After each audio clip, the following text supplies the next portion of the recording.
Once upon a time, in a faraway land, in the gang-riddled streets of Indianapolis, Indiana, there lived a mean, angry little midget named Tyra. The angry little troll would guard his bridge at the corner of 10th and Roll. And Tyra and the other neighborhood children were scared of the big kids, so they got together and formed a group called the Dime Life. They were sure if they stayed together with their BB guns, they'd be able to scare away the big kids and keep them from crossing their bridge. But eventually, the big kids started going to work and making money. They didn't really have time to play cowboys and trolls with Tyra and the gang anymore. So tiny Tyra got a brilliant idea one day, and he followed one of the big kids to work. He didn't really like what he seen there. All that working nonsense and clocking in and clocking out. After a while, he noticed the big kids were getting money at the end of the week. And the big kids were taking their money and buying bigger weapons and even castles. Well, being the jealous, scheming little troll that he is, he told himself, I must have money too. But before I try this whole work thing, let me see if I can get money some other way.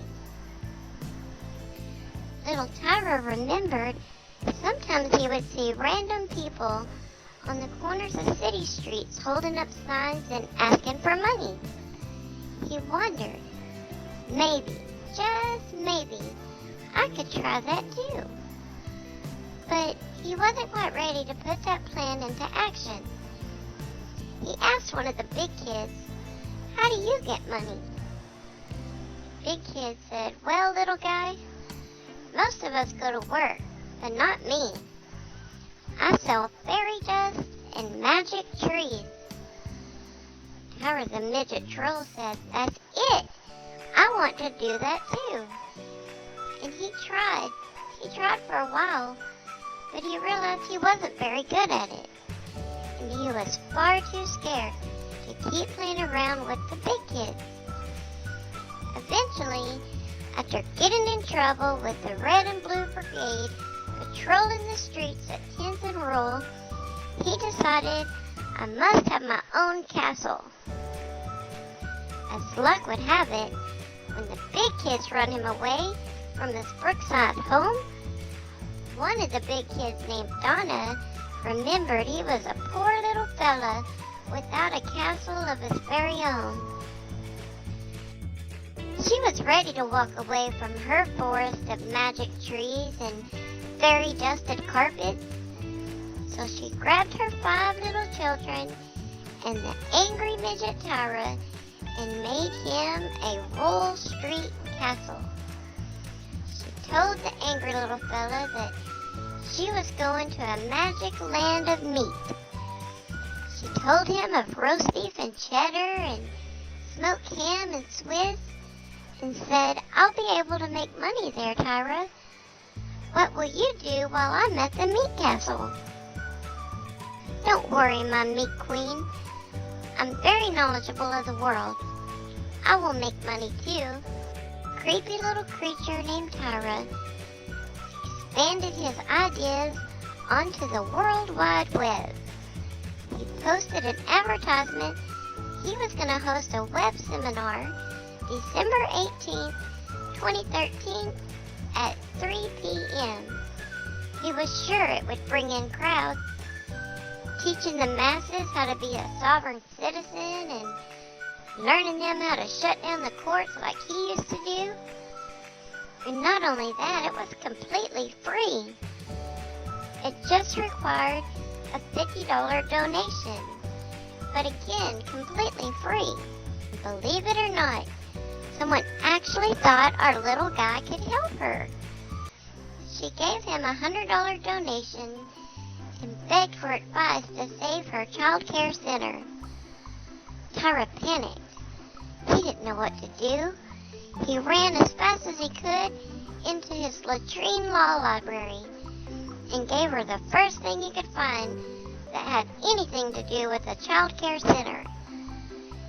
But of course, his information was no good and it was a failure. The lady demanded she get her $100 back. But we all know Littlefoots was not going to give up his first honey bun. He now realized web seminars are not for him. Each day as his meat queen returned from the roast beef palace, she would ask him, "Did you make some money to put in our castle today?" "Well, not yet, meat queen, but I'm doing real man's work and I built a doghouse today. I'm working on big things on the wild web." As winter turned to spring and our angry little midget was failing at every venture he tried, web seminars and making t-shirts, begging for money on the interwebs, and the roast beef and cheddars just weren't covering the bills.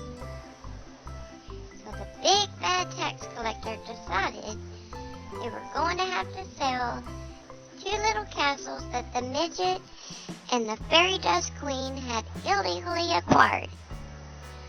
Unfortunately, castles were in such bad shape, nobody in the entire land wanted them.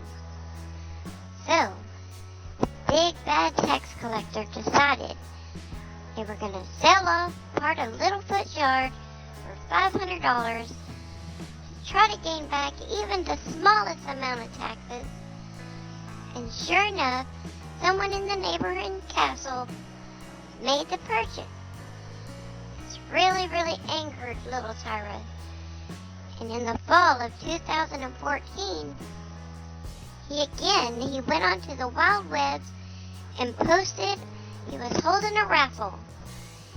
He said, if 50 people donate $25, they have a chance to win $500.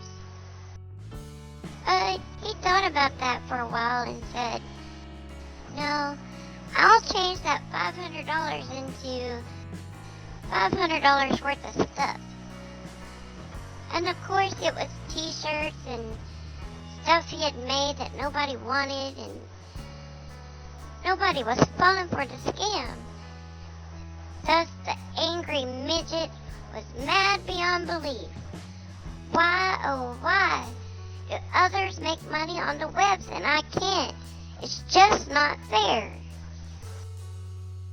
Years have passed and Donna, the beef queen, was promoted to head hash-slinging slasher. This was something to be celebrated. So all the family gathered in the modest family castle, and everyone greeted Tiny Tyra with bottles of skol vodka. They were so proud he had been adopted by an older, successful roast beef queen. Uncle Kenny pulled Tyra aside and said, "Hey, little buddy, are you still doing real man's work?" Yeah, Uncle Kenny. You know how I do. But I just can't seem to make any money like the big kids do." "Well, little Tyra, try something I've been doing. On your birthday, post information how the villagers can donate to you. There's no work involved. Just say, I'm a black man and I made it another year. Bless Jesus and most of all, donate." And that's when Nikitra, Tyra's sister, overheard Uncle Kenny's advice. She swiftly interrupted and said, Yes, little Tyra, we all do this. The whole family's been doing this. Sometimes, if you want to make a little extra, do what I do. Last year, I told everyone that for my birthday, I want everyone to donate to me so that I could donate to the American Cancer Society. And with a wicked little laugh, She rubbed her hands together and said, "And guess what I'm doing now? I sell food on the interwebs. I charge $4 for chili dogs and $8 for tacos. It's quite the racket, Tyra." He listened intently, and he asked Nikitra, "Did you post Cash App information for your birthday this year, too?" "Of course, silly." That's when the sweet, angelic Princess Karen came from the heavens and said, "Nikitra, dear, you shouldn't post things with your personal number on it. The wild, wild interwebs can be a very dangerous place. Do you not realize that anyone, even the notorious Super Saiyan Jim, could easily get your number and start calling you?" And before Princess Karen could finish warning Nikitra Lachelle, Uncle Twan butted in and said, "Yes, Tyra, birthday cash apps, that's the real deal. You can still do real men's work and still try to get money on the side." So Uncle Twan, Uncle Kenny, and Sister Nikitra patted little Tyra on the head and encouraged him to explore the interwebs even further than he already had. One day, while asking for money on the tube for legal advice and phony raffles, Tyra became aware of a larger-than-life character named Tommy. Tommy was on the tube, and he was able to make money like the big kids did. Well, the villagers were practically throwing money at him through the screen. Tyra felt the heat in his face as the anger grew. Why do people give him money and not me? I don't understand, he thought. It's clear to see. I'm a strong, 4'7", 105-pound guy. I'm very likable. I'm the best-looking dwarf in all the land, and I do real man's work. Everyone should love me. As his anger grew for this Tommy character, he got the idea that maybe if he could just get Tommy to notice him, then he too could become a successful tube star, and the villagers would begin throwing money at him too. Tune in tomorrow when we learn in Chapter 2 who is the real True Freeman. Does True Freeman even know? And who is this Tommy character?